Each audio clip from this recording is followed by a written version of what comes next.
dodali, pa potem dobite čisto popolno prekrivanje. Seveda, praktično se vsi poznamo, v naši sredi je pa nova mojstrica, to je Branka Lopič.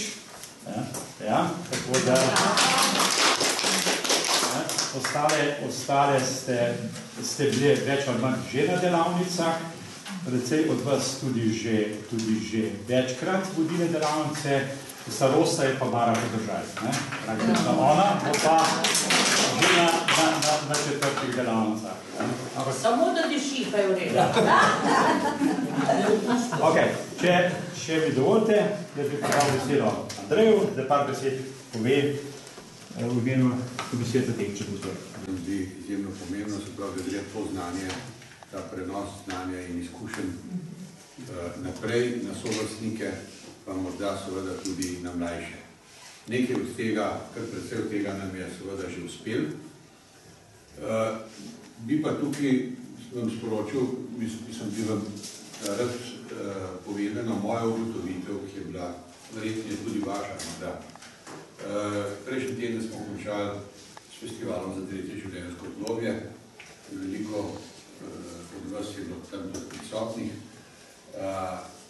In bi vas takole rekel, če bi ne bi bilo tistega novega kotička tam dol, ki ni bil kotiček, ampak je bil kar velik prostor, pa bi rekel, ali bi bil festival, ki je siromašnejši. Tako bi se morali vprašati. Ja, nedvomno. In še nekaj bom povedal.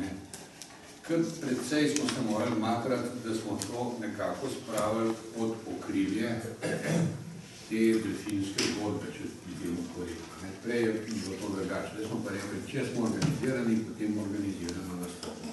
In zato tudi uspeh ni izostal. In seveda mi bi si želeli, da bi to dojeli tudi predsedniki in predsednice društva upokojencev in pa predvsem predsedniki in predsednice kolegija, da bi v resnici ugotovili, da je pomembno, da se ukvarjamo s športom pa kulturo. Ampak to je enkratno dejanje, enkrat odpoješ, enkrat odigraš, enkrat odtekmuješ. Tukaj se pa kar nekaj dela, pa kar nekaj ljudi to vidijo. In tukaj, to je področje, s katerim se predsedniki dejansko lahko najbolj hvalijo v občinah, in tudi, kjer lahko na bistveno lažji način pridejo do določenih sredstev, če so kolikor toliko spretni. Ampak to, kar zdaj pravim, ostaja za nalogo novemu vodstvu Zveze društva upokojencev. Raznih izdelkov, ki jih delate doma v svojih društvih, pa drugače je seveda tisto, kar tudi ZDUS podpira. Nekdo se ukvarja športom, en s kulturo, en z ročnimi deli, en s slikarstvom, tisto, kar še mu paše. In tisti treba potem tudi negovati in podpirati.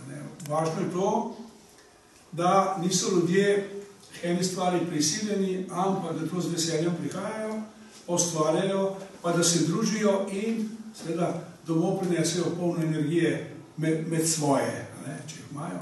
To je zelo fajn in po naši moči, se vidite, nekaj denarja se zmeri dobi za podporo, ni ga pa bolj toliko, da bi rekel, da bi lahko kar nekaj kompleksnejše programe lahko tudi sfinansira, tisto pa ni, ker je članarine se malo nabere, to se pravi pol evra od vsakega člana v Republiki Sloveniji, predvsem na ZDUS, v najboljšem slučaju je tole 90 000